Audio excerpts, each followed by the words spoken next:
সভা থেকে কিন্তু কোনো সমাধান সূত্রই বের করা যায়নি। তুমুল হই হট্টগোলের মধ্যে দিয়ে যে যার নিজেদের দিকে হাঁটা দিতে পারে। পর অবশ্য কেলো প্রসঙ্গে খানিকটা ভাটা বলল, কারণ ইলেকশনের উত্তাপের পাশে সবকিছুই ম্লান হয়ে যায় এদেশে। যথারীতি টান টান উত্তেজনার মধ্যে দিয়ে ইলেকশন মিটল এবং জীবনে প্রথমবার এমএলএ হলেন আমাদের দামোদর বাবু।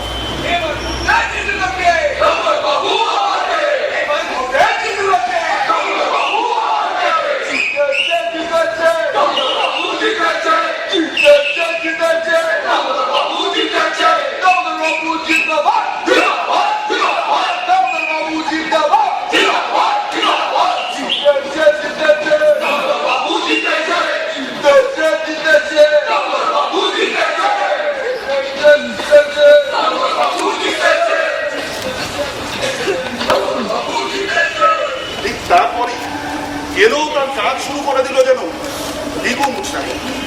গত কয়েকদিন পাড়ার চায়ের দোকানে দোকানে দোকানে পার্কে সেলুনে রাস্তায় রাস্তায় গেলোকে নিয়ে যখন বিতর্ক তুঙ্গে উঠেছে, সেই সময় হঠাৎ জগনিকা নেমে এলো যেন গেলো কাহিনীতে। আর সকালেই উল্কার গতিতে ছড়িয়ে পড়েছিল খবরটা। মেন রাস্তার ধারে পড়ে রয়েছে গেলোর মৃত দেখে। গাড়ি ধাক্কাতেই এমনটাই মনে হচ্ছে সবাই। আর দুপুরে অবশ্য তাকে মহা উৎসাহে খবর দিয়েছে ওই পোটলা ব্যাটারি দল।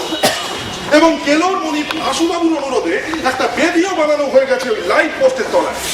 আর এই মুহূর্তে যেখানে উপস্থিত রয়েছেন তারা বিশিষ্ট মানুষজন,